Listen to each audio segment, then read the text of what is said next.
like to call the order of the Pleasant Grove City Council on this Tuesday, June the 24th, 2025, and welcome everyone here this evening. We have all of our council members here and a lot of our city administrative staff.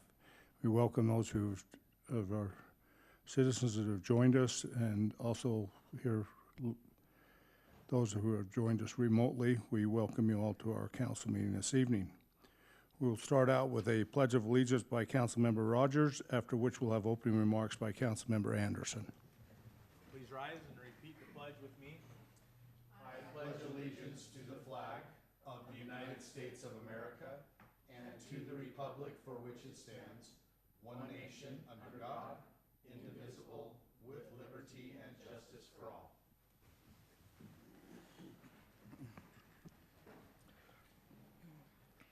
Our dear Father in heaven, we're very, very grateful for this opportunity that we have to gather together as citizens and staff of Pleasant Grove City. We're grateful for this beautiful town. We're grateful for the celebration that we were able to have and that it was safe. We, at this time, before this council meeting, we pray that Thy Spirit will be with us, that we will make the best decisions for Pleasant Grove in the long run. We are especially grateful at this time for those men and women who are serving in the military. We ask a special blessing on them, that they will be safe. We say these things in the name of Jesus Christ. Amen. Amen. Thank you, Diana. Thank you, Steve. Now move on to our approval of tonight's meeting agenda, and we do have one change, and our city administrator will tell us what that is, sir. Hang on. We have one. Item 10C is a development agreement we're working on.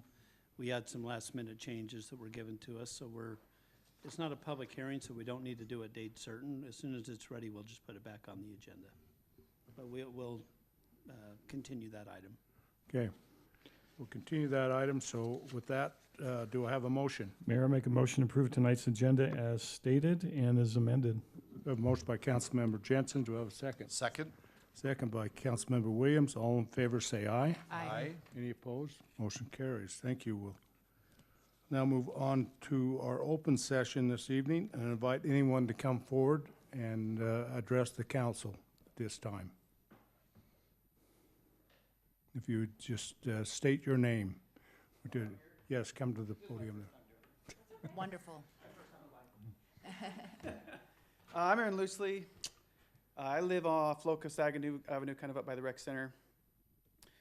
And I passed the armory multiple times in my life, and that overgrowth bugs the heck out of me. So over the years, I've lived there for 8 years now, and over the years I've just gone down there and mowed it, and I've sprayed some Roundup on it, and it just continues to get worse and worse, and people think I'm stupid, but for some reason it just bugs the heck out of me. So I don't know if there used to be sticker weeds there that would grow out on the sidewalk and flatten tires and stuff.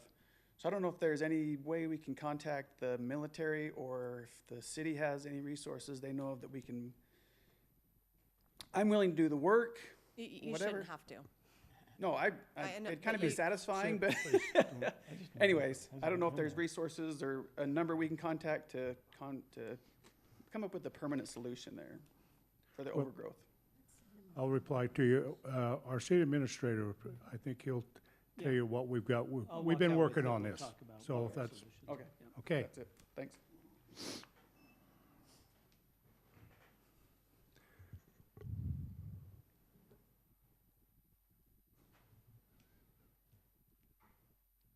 Jim Adams. I live over in Mudhole.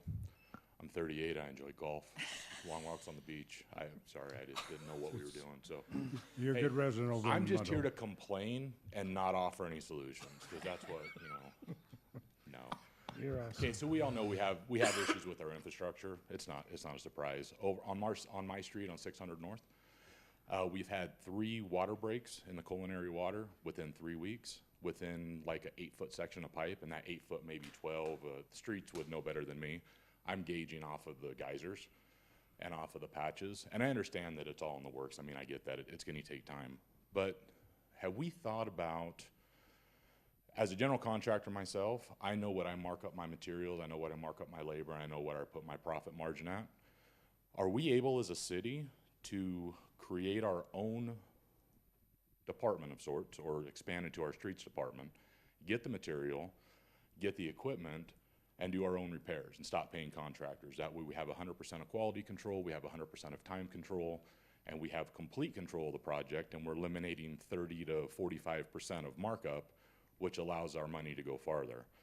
And if we want to take it a different path after we take care of our own city and we want to sell that model to other cities, then we could even recoup our money, and now we're ahead. I know there's a balance between public and private, where public can't necessarily, and Tina would know this better than me, but where you can't compete with the private industry with certain things in the city, but if we're doing it in different cities, would that still fall in those parameters? And also and I don't think we take any federal funds right now for the stuff we do in the city, but that may change down the road. So we could be a little proactive, and we're avoiding the Davis-Bacon wages, we're avoiding all of that stuff. So if we ever do have federal money rolling in to help us out, we're not losing even more to an outside contractor.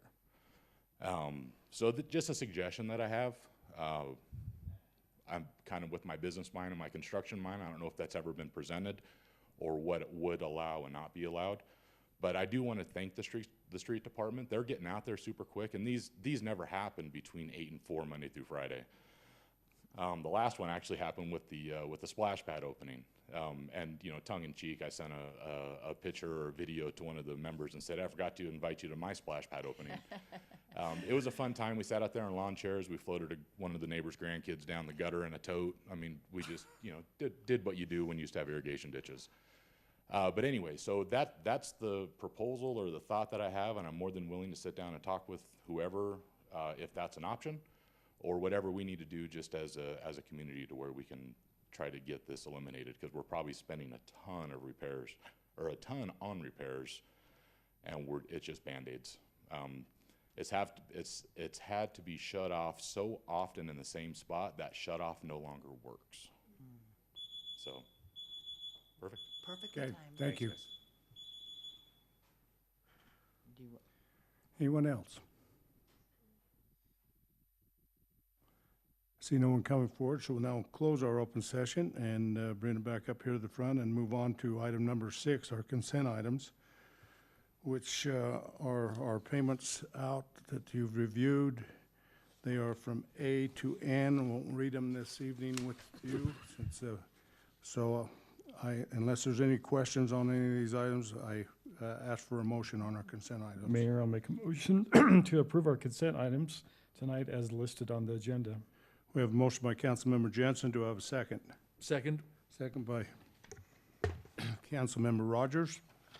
All in favor, say aye. Aye. Any opposed? Motion carries. Thank you. Sorry, Mayor, really quick. So can Mr. Adams get with Neil and just talk about his idea, or at a later time, or how does that work? Well, yeah, we could do that. He can probably get with Neil on that, so that's, would be the one you want to talk to, but I already know the answer to that. And there's a lot of things you don't know about those things, and it's not costing the city, and because that's warranty work that the contractors are doing, and so, anyway. But get with Neil and he can explain our whole process there. And we hope we never get any federal funds, because we don't want Davis-Bacon. So anyway, and I don't think there will be. So anyway, we'll move on to, we don't have any board, commission, or committee appointments or presentations this evening. Move right into our one public hearing this night. Number 9A, a public hearing to consider ordinance 2025-009 for a code-text amendment to amend sections 10.6.2 definitions and 10.9A-8 yard requirements in the rural residential zone. The applicant is requesting to amend the setback requirements for accessory buildings in the rural residential zone and add, amend, and clarify several items and the land use definition. The applicant is Ben Huntsman, and we'll turn time over to Director Carcenas. Mayor, Council, here's an aerial picture of the zoning that we have in our city. And pretty much we can see that what we have north of State Street, that's our, is predominantly single-family residential, correct? Now, if we look at this bright green color, this is a rural residential. This bright color that we have right here, pretty much everything north of 1800, west of 900 west, okay? A rural residential and a single family, they have the same uses. It's for single family homes. The only difference in a rural residential, you require a little bit more acreage, so you require half an acre of land to build one single family home, and then we allow X amount of animal rights, okay? So that's the difference, but other than that, they're pretty much the same. Actually, the rural residential is considered a single family zone as well, okay? But what I wanna focus on, what we're gonna talk about is the accessory dwellings in the rural residential home. When we talk about an accessory structure, accessory building, not just dwelling, it could be a mother-in-law apartment, but it could be also a Barn. Thank you. A garage, that's a very common one. A carport, a pool house, a greenhouse, a gardening shed. I always struggle so much with that word. It could be, yeah, an accessory home, or it could be a recreation room, a shop. A lot of people call them shops. So all those are accessory buildings, okay? Anywhere in the city that it says R1, R18, R17, R120, R110, R19, everywhere in the city, the distance from the main building or from the house to the shed or to the shop or to the pool house or to the anything that is accessory to the main house, the distance is 6 feet. 6 feet, okay? Everywhere else. But in the rural residential is 20 feet. Now, if we actually take a look at an aerial view of, let's see this, it's difficult to figure out which one's rural residential, which one is single family. They look the same pretty much, okay? However, again, in the rural residential, as we can see right here, you can only put your accessory structure 20 feet away, not 6 feet away, like in a single family home, okay? Which it creates I've been speaking without a microphone the whole time. But we could hear you. Yeah, you guys could hear me? Start all over, Daniel. Yeah. I just realized maybe I'm just that loud. So in the single family, that's what we can see. Okay, that's a pool house right there. The distance between the pool house and the home is 6 feet. That's permitted. Okay. This is also a single family zone. As you guys can see, I have a structure right here. Probably that's a recreation room, a shop. This is 6 feet from the main dwelling. This one right here is a garage that I envy. Okay, that garage is huge. I'm pretty sure they do amazing things right there. But the distance between over there is not 20 feet. The distance about there is 15 feet. So it's still permitted because the minimum is 6 feet. Okay, if somebody in the rural residential would like to do this, it will be denied because the minimum requirement is 20 feet. From the fence? From the main dwelling.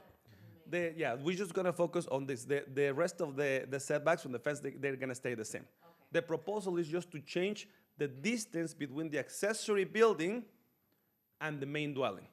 That's what the proposal is here today. To go from 20 to 6.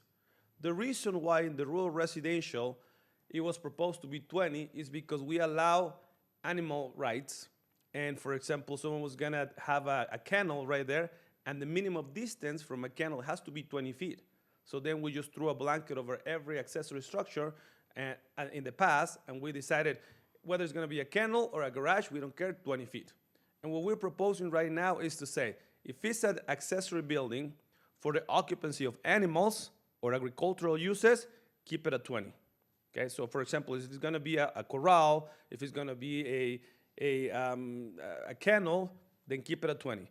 But if it's for human occupancy or for a shop, then we gotta reduce it to 6 feet. That's what the proposal is today. So, again, this is a rural residential zone. I took away the addresses so we don't see anything right here and we can identify them.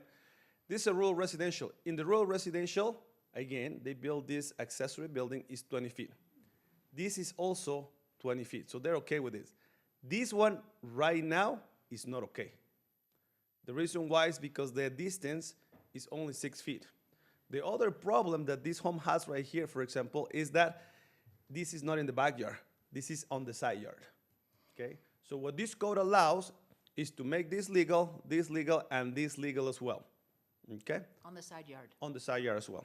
As long as the setback from the property lines are respected, okay? So we're not messing with distances from property lines.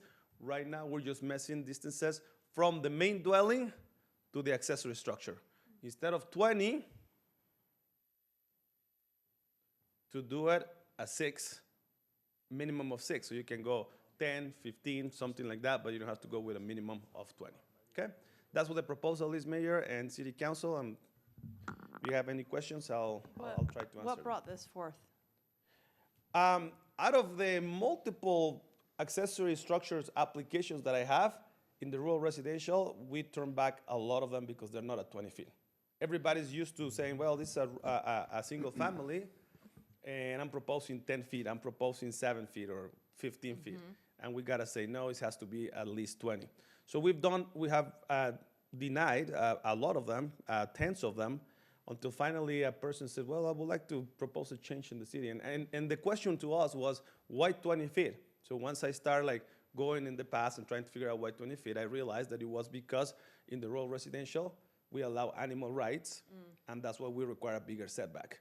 But if the proposed accessory building is not gonna be used for for animal occupancy, then it makes total sense to reduce it to the same as a single family home.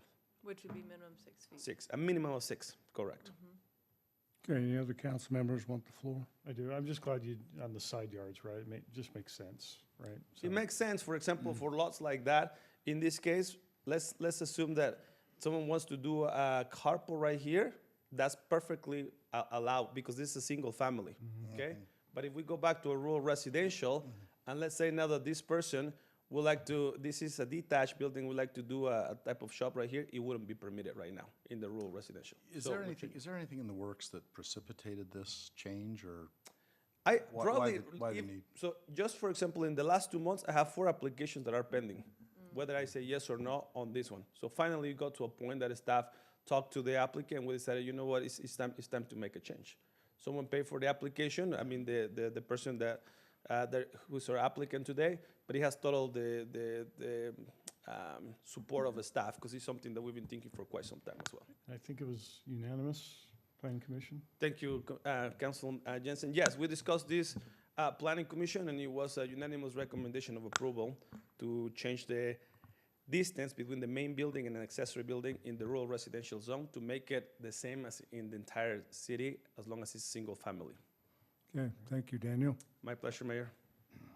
With that, we'll now open our public hearing and invite anybody to come forward and address the council at this time.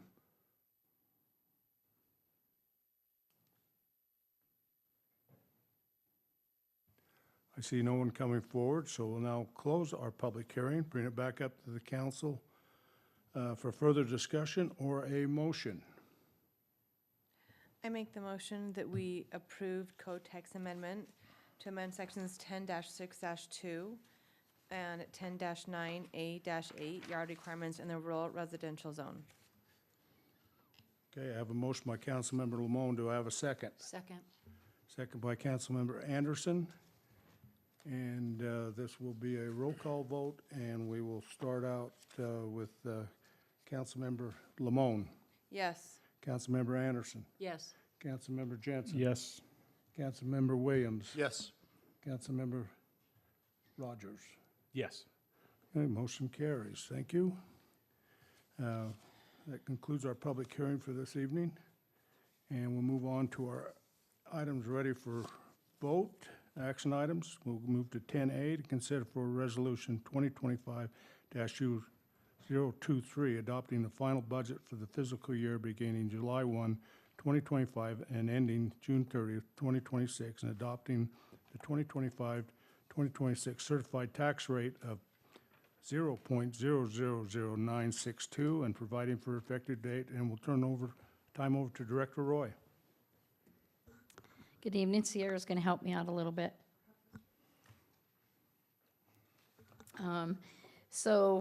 I looked at it a couple of dates while I was sitting there. We've been talking about budget since February 7th. So we've been talking about it a lot in a long time.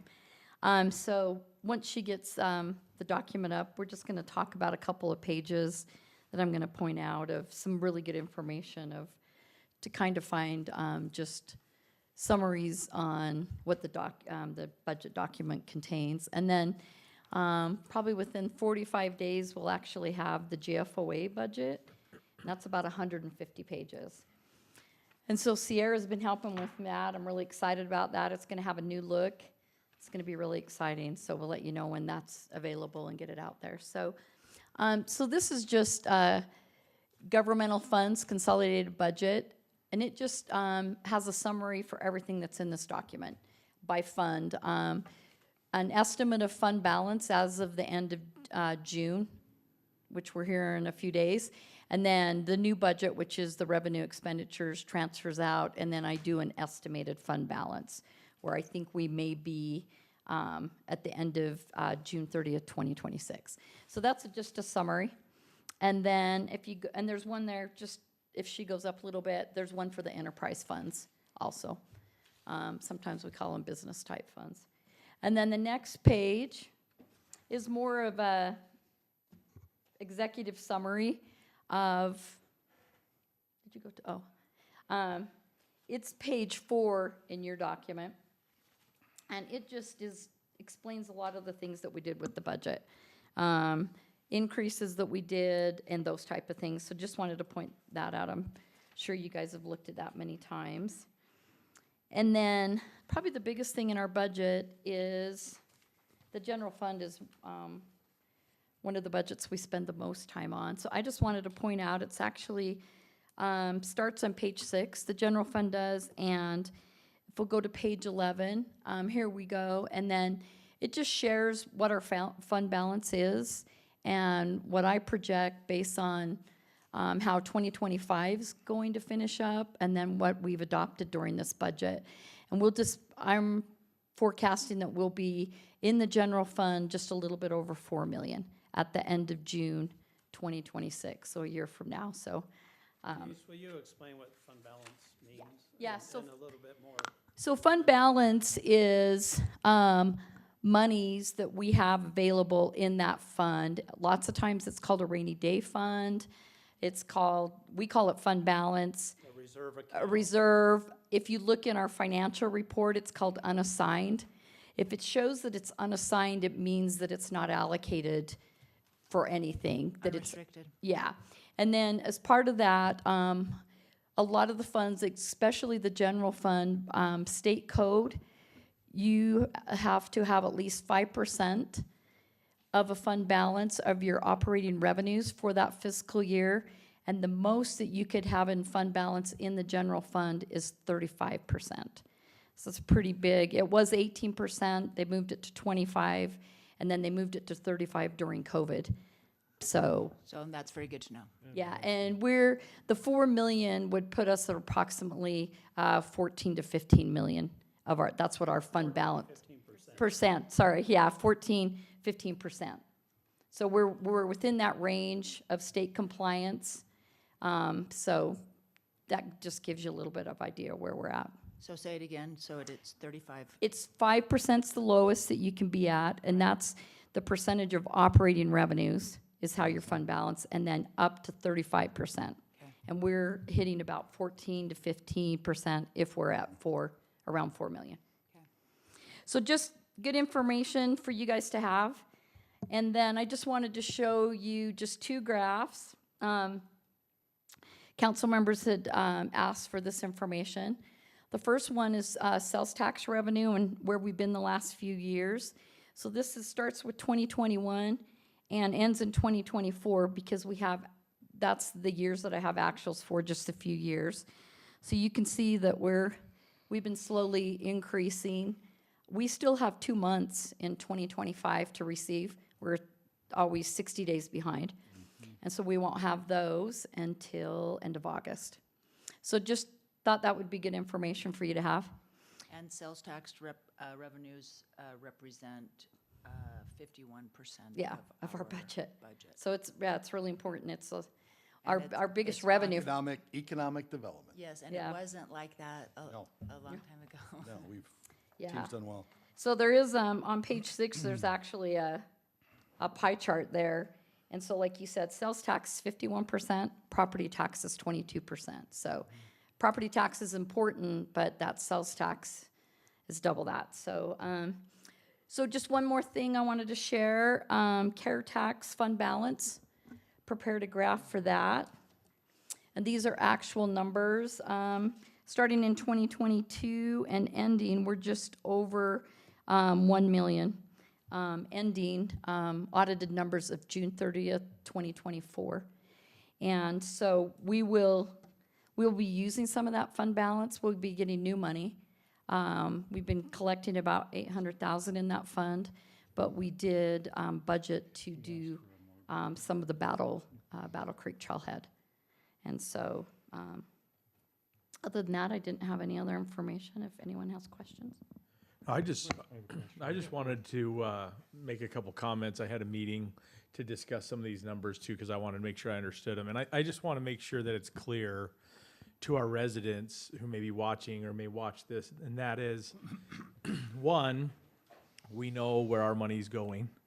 And two, when we say fund balance, that's a positive balance right now available in the care tax fund. So we are not upside down in it, we're not in the red, but we actually have nearly $1.2 million of money that can be used on care approved types of expenses. I think one of the ones we're doing this year that we're going to approve, I think, is the Battle Creek Trailhead, which will make that, I think it's already a destination hike, but it'll make it actually accessible to everybody in the county. And I think that's important to see, that we've been able to save money every year so that we can do really big, cool projects like that. And that's even in addition to bringing the Ruth here and funding that. And I think that's amazing to see that with these commitments we've made, we're still able to save money for really big projects. So I really like that. And the second one, I just wanted to reiterate clearly that after looking, I'm just really pleased that we can say that at the end of this fiscal year that we're going to have, that the budget we're going to adopt, it will provide for us to have over $4 million in a rainy day fund. Right. And I think that's just a clear, concise statement that our residents need to understand, that we have planned for a rainy day. And if we hit a recession, the city's in a really, really good position to still be really fiscally solid. And I really I appreciate your time going through it with me, Denise, because I wanted to make sure I understood that. And I want our residents to understand what I've come to understand, which is that we're in a really good place financially. So, Councilmember Yeah, Jensen. I'll just echo that. I mean, thank you, Denise. I mean, it's important. Welcome. It's a lot of us. It's important to, because we always talk about having a balanced budget, right? And a lot of people just blow that off saying, but it's important to see these figures and know that we are in a good spot with our city. Sales tax has been growing for a while now, and it's a good thing that the vision that we've been trying to project out there for our cities, we're heading in the right direction. And I think Councilmember Anderson has talked about this. I think we have a great pathway that we can present this to our citizens and get out to our citizens. That's something I'd like to see. So, Any other questions, council? Yes, I have one. Is there any restrictions to the care tax fund on holding over annually? Money? Mm-mm. Yeah, okay. No. So it's not like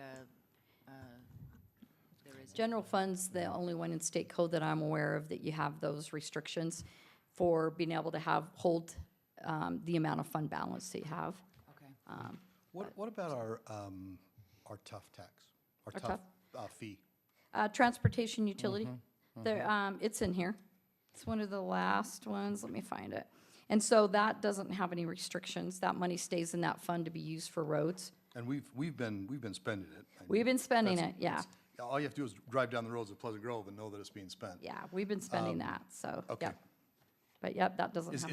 Is there a thought to hold some over, use it all? I don't know if I have any. I'd say generally speaking, we don't want to spend every penny in No. there Yeah. in case something comes up. But we also don't want to save $5 million when we have needs today. Exactly. And so, and Steve kind of pointed this out, if there was a bigger project we know coming down the road, maybe we would save some of that. But generally speaking, as that money comes in, we're trying to use it so we can get the roads fixed. Love it. As soon as possible. Well, generally, there's a increase for materials, a cost of materials. It goes up 20% annually, so it's, And the council's not increasing that fee this year. no. Yeah. I mean, and so that's something that will be considered in the future, every year, because the costs do go up. The cost of asphalt goes up and those types of things. And so, right now, we're comfortable with that as staff, because we've done a ton of road work in the last 3 years. But there'll come a time, well, like I said, we'll revisit that every year as we talk about our fees. This year, we're not recommending an increase. And the transportation utility page is page 21. And if things went, Can you pull that up, Sierra? as I forget, yeah, it's 21, page 21 on mine. And so that's, we do show at the end of 2026 that we'd still have a fund balance of almost 700,000.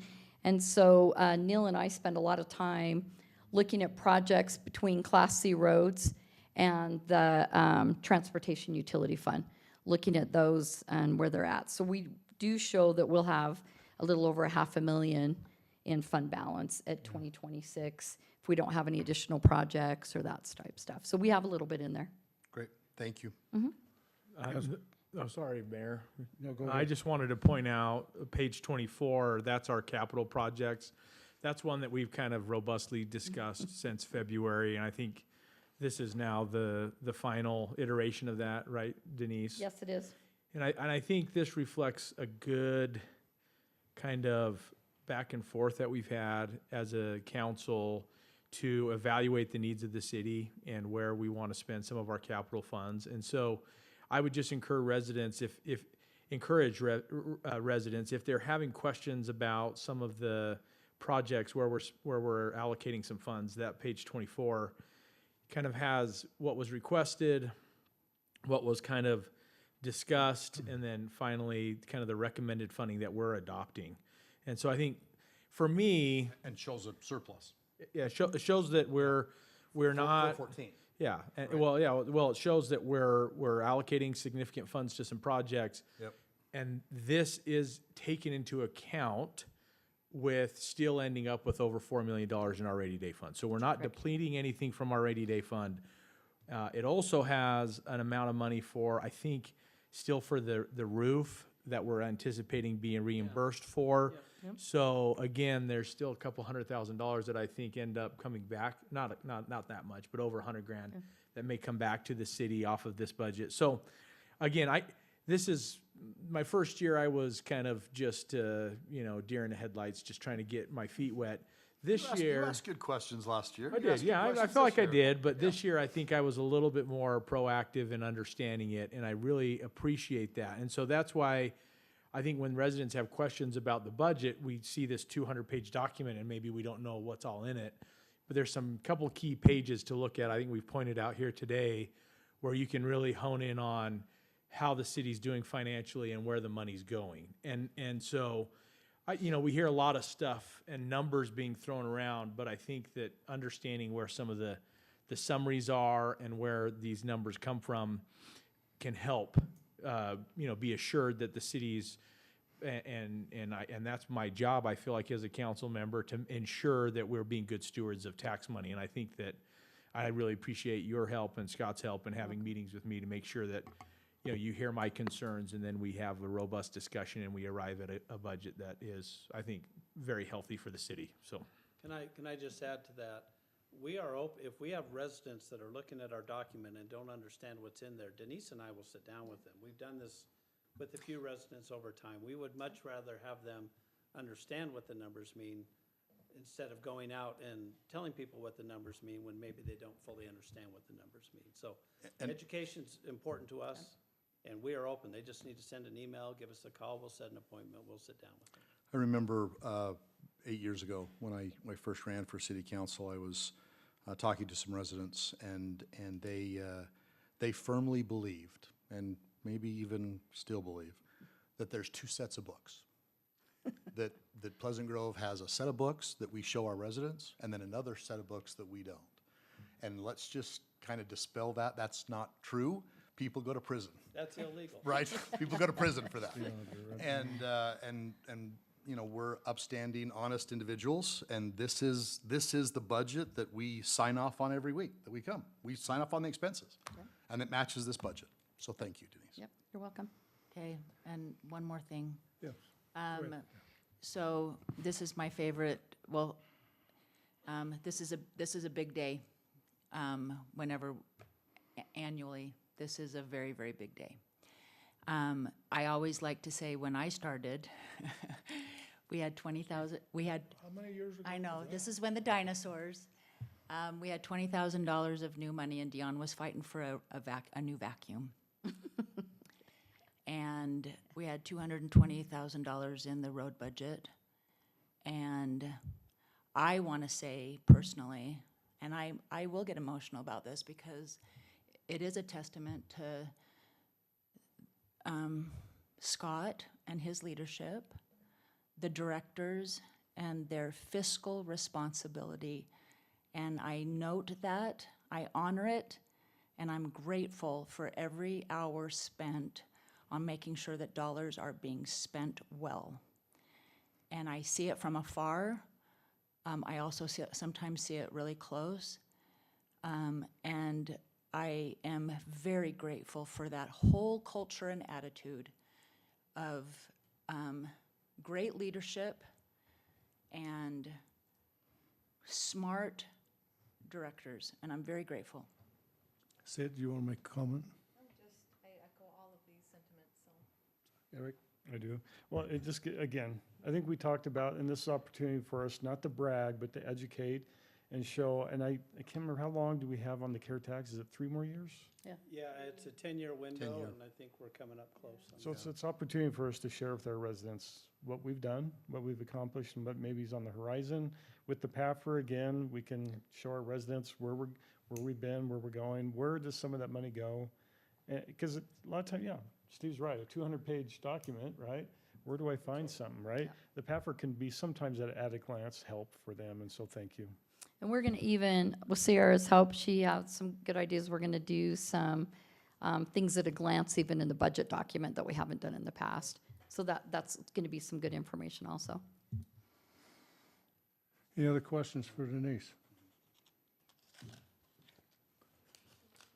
If not, I'd ask for a motion on our, Mayor, I'll make a motion to adopt Resolution 2025-023, adopting the final budget for the fiscal year beginning July 1st, 2025 and ending June 30th, 2026, and adopting the 2025 and 2026 certified tax rate of .000962 and providing for an effective date. Second. we have a motion by Councilmember Williams, a second by Councilmember Jensen. And this will be a roll call vote, and we'll start out with Councilmember Anderson, Yes. Councilmember Rogers, Yes. Councilmember Jensen. Yes. Councilmember Lamone, Yes. Councilmember Williams. Yes. Thank you. Motion carries. That concludes that item. We'll now move on to our next item, 10B, to consider for a resolution 2025-024, authorizing the mayor to sign an underground right-of-way easement granting Rocky Mountain Power an easement of consisting of 0.002 acres for the Monson Well and booster pump located at approximately 100 North, 950 East, Pleasant Grove, Utah, providing for an effective date. And we'll turn time over to our general counsel. Thank you, Mayor and Council. The resolution before you authorizes the mayor to sign and grant an easement for Rocky Mountain Power at our Monson Well site, which is located at approximately 100 North and 950 East. It backs onto the Murdoch Canal, if you're familiar with that area. It's a very small underground easement. It's a 10-foot by 10-foot, located next to the water tank. And it's necessary because Rocky Mountain Power needs to move their infrastructure, and it's outside the current easement that they have. Any questions? So this is just, A little tiny. A 10 by 10. 10 by 10 10. by 10. just a little, I think we can grant that easement. I have no questions. Okay. Any other questions for Tina? No. Thank you. With that, if there's no other questions from the council on that 10 by 10 easement, I ask for a motion. Mayor, I'll make a motion that we approve Resolution 2025-024 as read. We have a motion by Councilmember Anderson. Do I have a second? Second. Second by Councilmember Rogers. And we'll start out this time with Councilmember Williams. Yes. Councilmember Rogers. Yes. Councilmember Lamone. Yes. Councilmember Jensen. Yes. Councilmember Anderson. Yes. Okay, motion carries. Thank you. Now move on to our next item. We've continued 10C. We'll do the 10D. Consider for approval permit to exceed the noise restrictions for Kyle Fox and Follow the Flag on July the 5th, July 12th, and July 13th, 2025 until 11 p.m. in the area of 1550 North, 100 East in Pleasant Grove. And we'll turn the time back over to our general counsel. Thank you, Mayor. Mayor and council, before you is a request to permit Kyle Fox and Follow the Flag organization to exceed our noise restrictions. This is a reoccurring event that we've had for the last few years here in Pleasant Grove. Last year, they asked for this noise exception. They added some musical performances, and they will last a little bit longer. Our noise ordinance goes into effect at 10 p.m. With regard to certain decibel levels. They are requesting to exceed those decibel levels until between 10 and 11 p.m. on July 5th, 12th, and 13th. And said permit shall only be in effect for those 3 days. That's it. And they have to give 24 hours advance notice to the residents immediately adjacent to the site that they're going to be making noise past 10 o'clock. Any questions, council? It seems to me that they don't go really past 10, but they're doing this just in case, Yes, and right? Just so they're not in violation. right. Okay. And also to take into consideration the cleanup time and the takedown time. Okay, great. Thank you. Okay, if there's no other questions, ask for a motion. I make the motion that we approve a permit to exceed the noise restrictions for Kyle Fox and Follow the Flag on July 5th, July 12th, and July 13th, 2025 until 11 p.m. in the area of 1550 North, 100 East in Pleasant Grove. We have a motion by Councilmember Lamone. Do I have a second? Second. Second by Councilmember Jensen. All in favor, say aye. Aye. Any opposed? Motion carries. Thank you. Thank you. Now move to our last item on our agenda here this evening, 10E, to consider for a request by Will and Shoup for a two-lot primary commercial subdivision plat called Grove Commons Plat D on 1.375 acres located approximately 1809 West State Street in the Grove Commercial Sales Subdistrict. And turn time back to Director Cardenas.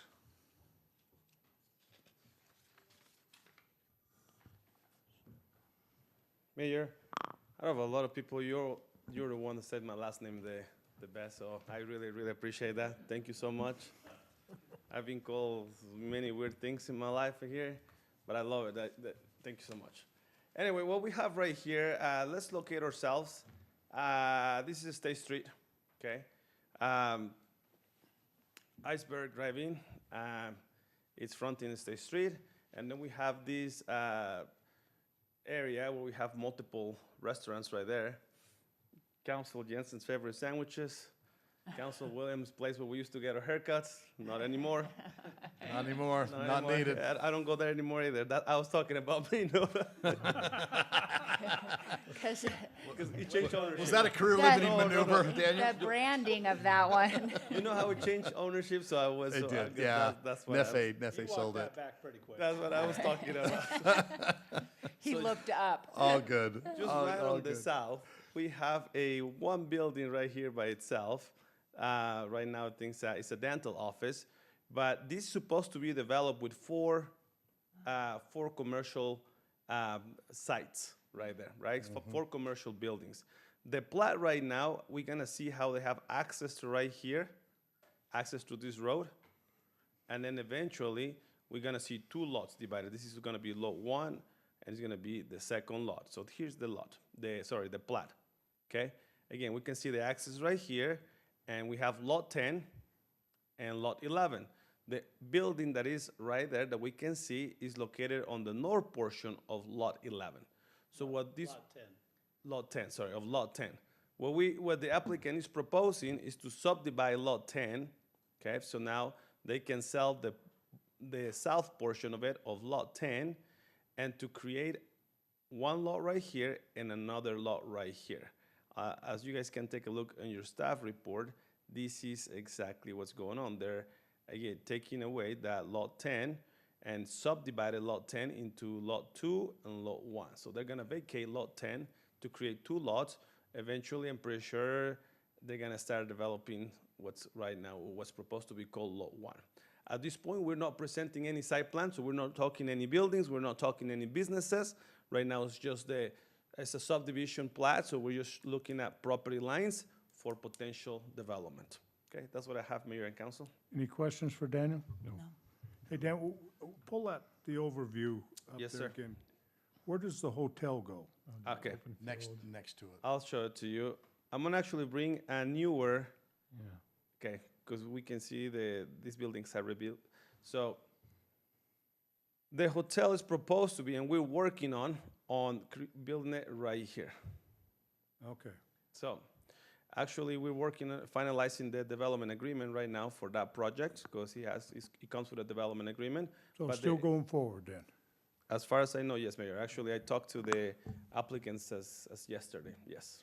And the access, so the lot 1 and lot 2 that we're talking about right now That's not the access for the. for the Yeah. hotel. The access will come from Correct. from bank, right? Correct. The access for the hotel and comes through right here, through the west of CC Bank building. The access for what we're talking And about. it 300 comes right here. north. And down here below. south. Eventually, there will be an easement access right here. Okay. So, and. But that's not in the. That's not what we're looking That's at not in the today. plan, Yeah, right? that's not what we're looking at But today. What we're 300 looking today, So the south this side area right of here. this one that we're talking about For a, tonight for a exit. will be an access. Yeah. Okay. I don't have any questions. Okay, you ready?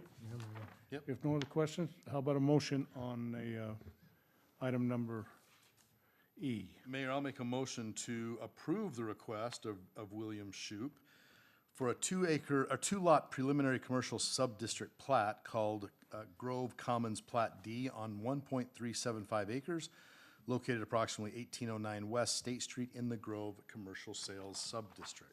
And I'll second it. Okay, we have a motion by Councilmember Williams, a second by Councilmember Anderson. All in favor, say aye. Aye. Any opposed? Motion carries. Thank you.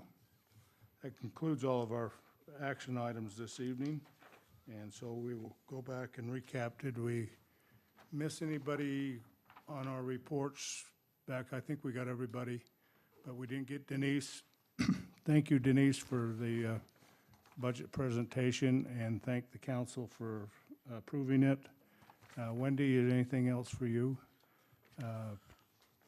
Tina, do you have anything for us this evening? No, thank you. And Sarah, do you have anything?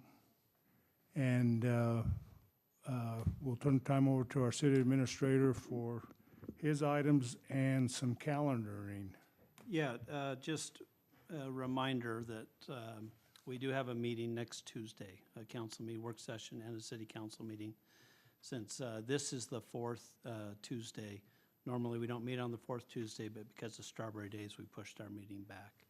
So it's pretty rare for us to go back to back, but we do have some business, so we do need to meet on July 1st. Part of our work session, we're going to have a discussion on the parade and chairs, and we've had some questions about that, and I think it'd be a good idea for us to discuss how we want to handle that as a city moving forward. And then in our council meeting, we have a vicinity plan amendment proposal by a resident. We also are required for anybody that's appointed with the city for the council to approve our salaries, we have to have a specific public hearing just for them. So we will have that on July 1st, and we'll have a little chart showing, and we just show it by percentage, which is the same percentage as what, the employees are getting, all the other employees. And so that will be, so those will be 2 public hearings. I believe we have a beer license possibly that's going to be up, so we'll have that ready as well. So that's what we have so far for July 1st, and then again, we'll meet on July 15th. That will be the 3rd Tuesday. There are 5 Tuesdays in July, so we'll just do the 1st and 3rd Tuesdays, and then we probably should be going 1st and 3rd Tuesdays all the way until we get to November for a council meeting. Okay. That's all I have.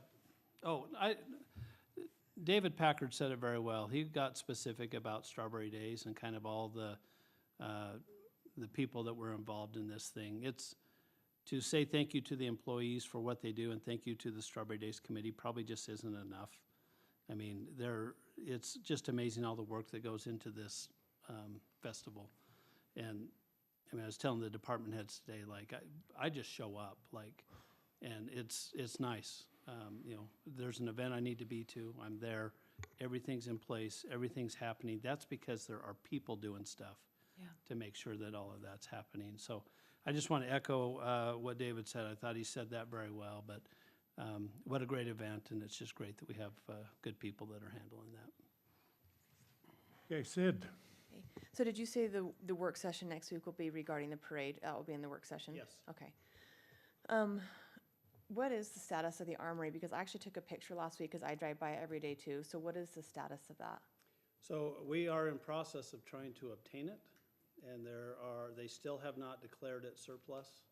It's not officially available. They've been on this for 5 years. We've been talking to them for 5 years. So Jason Paulson in our Public Works has had a specific contact that he's been working with. We feel like we're getting close. I mean, there's certain criteria in which we could obtain the property at no cost that we would have to meet. So we are looking at that to see what the possibilities are. But to put a timeline on it, I was hoping this was done 2 years ago.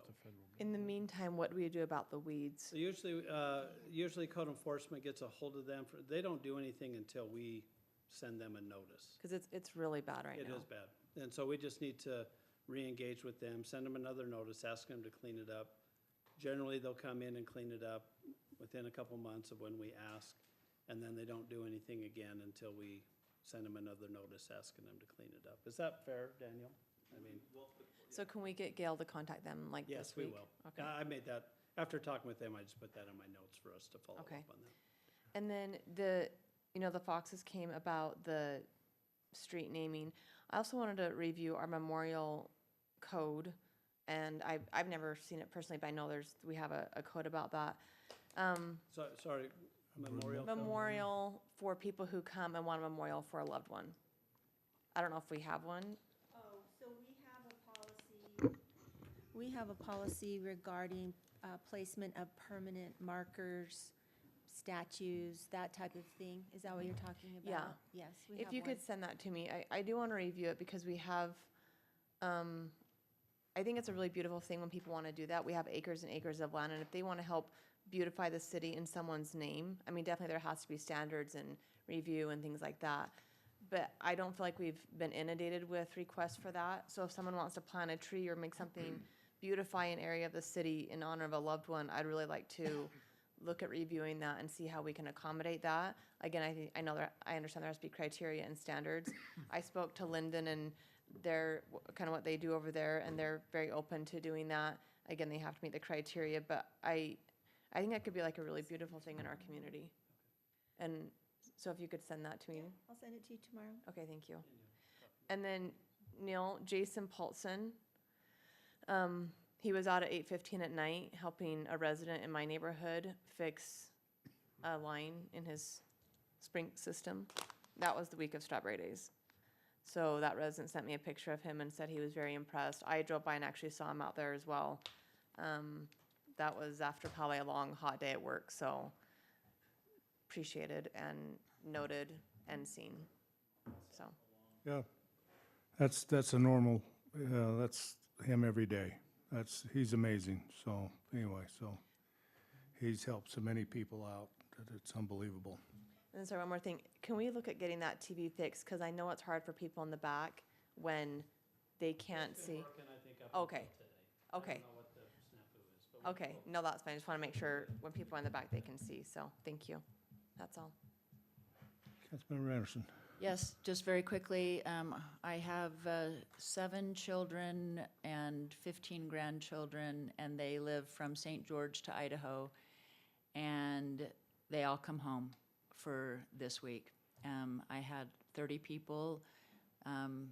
That's a lot of food, and this morning when the last one drove out, I literally had a little sigh of exhale. And it's a perfect week. And it is a delight to just show up sometimes, and it is a delight to watch my now, the next gen enjoy this town as much as I do. So thank you to every minute spent. Councilmember Jensen. I'll echo that. I just said goodbye to my mom and my Aunt Becky. I know, it's so And cute. They were so- at every event? Every event, and so they're on their way, and my mom's gonna go talk to the council in my hometown and tell them about how things are supposed to be done. So we're doing things good here. And so, Surprisingly, they came to every event. Eric's mom's a better golfer than he is. nice, yes. Mic drop. And with that, I'll move on to Todd. She is so sweet. Cute. No, great week. Great week. Thanks for everybody. That was just amazing. I think I just have one question for Daniel. Did he leave? Oh, no, there he is. Has there been any action on the building next to Iceberg? No. Oh, that I mean, was a just- smile. Did you Just- see that just a smile? yes or no is, No, actually, Oh. there's a new business company, no, actually inside the building and working on it, yes. They're working on it, but, not occupancy yet. okay, all right. Just curious. Thanks. Yeah, I mean, Strawberry Days was amazing. I thought it was great. I thought the rodeo did a great job, especially considering the wind on Saturday. Still had an 87 bull ride to end the day with the world champ there. They had Just just beautiful. high quality rodeo all week. Yes. It was awesome. And but the parade and the park and everything else just I like our staff, our employees for our city put in all the extra time. I just have to appreciate that. And then our citizens, I think, do a good job of representing Pleasant Grove when they come out, and they're kind and they're welcoming to other people that are coming from all over the state and other states as well. So I think it was awesome. There are a couple things I forgot to ask. One, Neil, I sent an email on that 300 East. There's that stop sign that's kind of had the shrubbery growing over. Did you get? I sent it to, I don't know who got it. I sent it to Gail. She's going out. She responded in that email, said that you couldn't see with brush. Yeah. Gail was. Gail was going to figure out who needs to cut that back. Okay. Yeah, I just want to make sure we follow up on that, make sure that stop sign is well visible, because that's I think we talked about putting a 4-way stop in there, didn't we? Isn't that 500 North and 300 East? So eventually, yeah. Good. There are a lot of things that need to happen for that to happen safely, so people know it's there. Yeah. Big Beetlejuice sign. Yeah. So, but I just wanted to follow up on that. And then I also did just want to mention, I know that Noel Vallejo and Bryce, his guy that was helping him with the test out property, they opened up that parking lot to let people park in there. I thought that was very nice of them to help. And so I was grateful for their willingness to do that. And I don't know if everybody saw, but they actually lit up the marquee sign with all of the lights Yeah. and said, It's great. Strawberry Days. So I was glad that they were engaged and helped have the sidewalk open, the parking lot open, because after seeing the craziness in my parking lot, there's battles there for parking spots for sure. So I was grateful we had that extra parking, and I thought that them opening that up to the public was very nice of them to do. So just wanted to recognize that. And speaking of parking downtown, like where your house is, like on 3rd East, they just literally park everywhere. Like even blocking off your own driveway. It is amazing to me. We had a Yeah. couple cones down in my parking lot. A couple of They're all- cones down. Now they're black instead of orange. They were drug under a couple cars. So Wow. no, nobody respects cones anymore. No, it Mayor. went fine. Hey, I always got, Daniel has something. oh, go ahead, Daniel. Sorry, Mayor, I was going over my pile, and the place next to Iceberg, it's bagels. We have bagel shop. Bagel shop. Ooh. Okay. This is a new, we don't have a bagel shop. This is kind of fun. Got a lot of chicken. Very, very good. Thanks, Is it, Daniel. is it named after like a physicist or Like a famous scientist. scientist? Oh, it might be. Oh, okay. Very well. That's Good pop- work, Daniel. Look at us get excited Positive about news. bagels. Economic development, baby.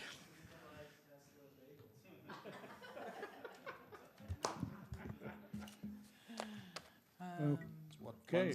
funds the roads. Can I have the floor now, Council? Yep, go ahead. Okay, all right, Okay. thank you. No, well, wonderful, but before that, on the Armory, that's been a sliver of my butt for a long time. Okay, so Yes. anyway, so I think we're moving, part of the problem why it has been holding on, there was some environmental cleanup they had to do up there, and I think they've got that finished now. Did you know that? Yeah. So we're talking to John Curtis and Mike Kennedy. No, I mean, we're pretty close with the people we're Okay. talking to, with the actual folks that are the ones that are working on getting the environmental done Looking at and having it declared surplus. Okay. Once it's declared surplus, the city gets first crack at it. And they've actually shared criteria which we could get it at no cost. Okay. Can, There are restrictions. I mean, can John and Mike help us with that? Hey. Anything? Okay. I've personally taken Senator Curtis there and Representative Kennedy 2 months ago, and I talked to him about it when he was down topping strawberries. This week, he was down there for an hour, and he says, you know, he's working, it's a process. Awesome. Yeah, I understand. So Federal anyway, government. those two are, on it. Awesome. I won't bother our Senator Lee because I don't think he can do anything for us. So anyway, we'll move on with that. Not right now. Not right now. He's a little, yeah, he's busy. But, hey, wonderful Strawberry Days, boy, what crowds. But we had a new thing, we had several new things this year, but the disabilities, what did you call that, Ad- Megan? Adaptive. Adaptive? Oh. Yes. And hey, I was up there. If you missed, I mean, you know, it was something they decided to do because of, it was a parent requested, is that correct, Megan? Yeah, I mean, about a year ago, all of this has been born from a parent that emailed and said, I have nowhere for my kid to go. So now we have the festival, junior jazz, fitness, social programs going on once a week right now. We can't move fast enough. You know, I was just taken back. I mean, those families had those kids there, and some of them are older kids and, or adults, and it was just really great. And I think we're planning on to continue that because it was another thing that just really shows that Pleasant Grove cares, and another thing for our Strawberry Days. So thank you for doing that and everybody involved in that. It was just terrific, all the different booths they had, and petting zoo and the mobility things that people had there they were showing to people, and it's just fantastic, so. Kudos to Shailene. Make sure, if you see Shailene, make sure to give her a nod for that. Shailene's making it happen. So, yeah, it's a perfect place for it, and under the trees up there at the Veterans Park. I was a little worried, boy, we're gonna roast, but it was nice in the shade up there, so. That, great Strawberry Days, so. You compare those to back when I was a kid many years ago, and I thought they were great, but boy, we really knocked it out of the park this year on this, and hey, everybody's just, and I think for crowd control at the carnival, all you need is a good 50-mile-an-hour dust storm to move in, and it kind of quiets everybody down. I don't think the undesirables are going to stick around very long for anything, so that helped us out, but that was something else to witness that, so. Anyway, so, and Councilmember Jensen lost part of his roof in that, so. We've, so, we may have a work project together to put his roof back on if his insurance doesn't work out for him, but. Anyway, with that, we still have two more, meetings here this evening, council, so, don't right, take off Mayor. on me, but, I need a motion to adjourn from this meeting. So Mayor, I'd moved. like to make a motion that we adjourn, We have and do we reconvene as a, do you want, we do it in oh, one no, thing? Let's adjourn let's first. just adjourn this from this. All right. I make a motion that we adjourn. Okay, we have a motion from Second. Councilmember Anderson, a second from Councilmember Jensen. All in favor, say aye. Aye. Okay, we're adjourned. Okay, we'll now Recon, or, reconvene and call to order on this Tuesday, June the 24th, 2025. The Pleasant Grove City Redevelopment Agency, RDA, and our first item of business is to public hearing to consider Resolution 2025-02 RDA adopting the final budget for fiscal year 2026, July 1, 2025 to June 30th, 2026 for the Pleasant Grove City Redevelopment Agency, RDA. And is there anything we need to present? So you've seen the budget, I think it was June 4th, but we needed to notice it and have a public hearing. So you've seen the budget, nothing's changed on there. This is just the contracts that we have at the Gateway, Grove Tower, and 1300 West. So nothing's changed since you've seen it, just needed to have a public hearing. Okay. So we don't have a public hearing tonight, do we? We do, yeah, So we'll we have a do. public hearing and adopt. No, we, Because we don't have Not it for the, listed. No. not for the RDA. so yeah, we need to have a public hearing and then adopt the budget. Okay. So with that, we will, if no questions from the council, we will open our public hearing for our budget for our RDA, and invite anybody to come forward and address the council at this time. I see no one coming forward, so we'll now close our public hearing, bring it back up to the council for discussion or a motion. Mr. Chairman, I'll make a motion to approve Resolution 2025-02 RDA as read by you. We have a motion by Board Member Jensen, Second? and we have a second by Board Member Williams. And this will be a roll call vote, and we'll start out with Board Member Anderson, Yes. Board Member Jensen, Yes. Board Member Rogers, Yes. Board Member Lamone, Yes. and Board Member Williams. Yes. Motion carries, so we're finished with that, so I ask for a motion to adjourn. Do we need to approve the, it has Oh, minutes here, approve so. approving okay. Item number 3, approve and review and approve the May 6, 2025 RDA meeting minutes. Mayor, oh, No, we're on the we're in the RDA. RDA Still on the first. RDA. Easy, Scott. Mayor, Easy. No. Board President? Chairman. Chairman? Chairman, Chairman, I'll make a motion that we approve the May 6th, 2025 RDA meeting minutes. we have a motion by Board Member Williams. Do I have a second? Second. Second by Board Member Anderson. All in favor, say aye. Aye. Any opposed? Motion carries. Thank you. Now we'll ask now to adjourn from our RDA meeting. So moved. And we have a motion from Second. Board Member Jensen and a second Second. from Board Member Anderson. All in favor, say aye. Aye. Okay, we're adjourned from our meeting, and we now reconvene as our local building authority. Notice hereby giving the local building authority of Pleasant Grove will hold a public meeting Tuesday, June the 24th, 2025, and in Pleasant Grove, Utah. And we're now convene as our LBA. So are we still board members? Yeah, you're still board member. Okay. So we'll move to item number 2, a public hearing to consider resolution 2025-02 LBA, adopting the final budget for fiscal year 2026 for the Pleasant Grove Local Building Authority, LBA. Back to our, So nothing's changed. We did present this originally on May 6th. I spoke in the last meeting. So we presented the tentative budget, and then this is noticed to have a public hearing and adopt.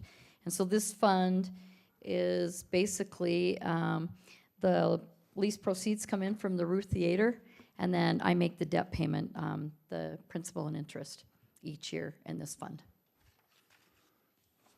okay, any questions, council?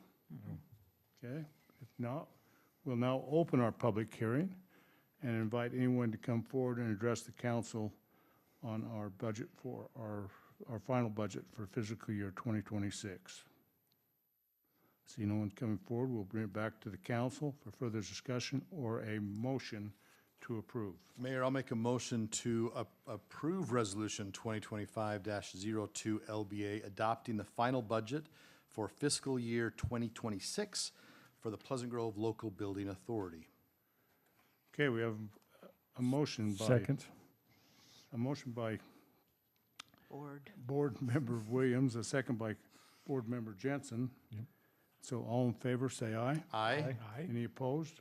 Motion carries. Thank you. Now we have one more item here, a review of, improve the minutes of the May 6, 2025 meeting, and ask for a motion. Mr. Chairman, I make a motion to was approve. a- the- oh, That was a As resolution. a resolution, I think we need a roll That call. been a roll vote. call? Yeah, for the LBA budget.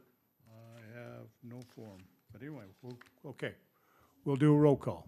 Okay, we'll go back for a roll call vote on our adopting the final budget for fiscal year 2026 for the Pleasant Grove Building Authority, and we'll start out on a roll call with Board Member Lamone, Yes. Board Member Anderson, Yes. Board Member Jansen. Yes. Board Member Williams. Yes. Board Member Rogers. Yes. Thank you. Motion carries. Okay, thank you. We'll now ask for a motion to approve our minutes of the May 6, 2025 meeting. Mr. Chairman, I make a motion to approve the minutes of May 6, 2025 meeting. We have Board Member Jensen giving us a motion. Do I have a second? Second. Second by Board Member Anderson. All in favor, say aye. Aye. Any opposed? Motion carries. Thank you. Now make a motion to adjourn. So moved. We have a motion by Councilmember Rogers, Williams? Williams, excuse me. Do I have a second? Second. Second by Councilmember Board Member Anderson. All in favor, say aye. Aye. Okay, we are adjourned. Considered, but Payment. payment, we'll do- so. So noted. Okay, sorry, I missed that. There's just a lot on there, so.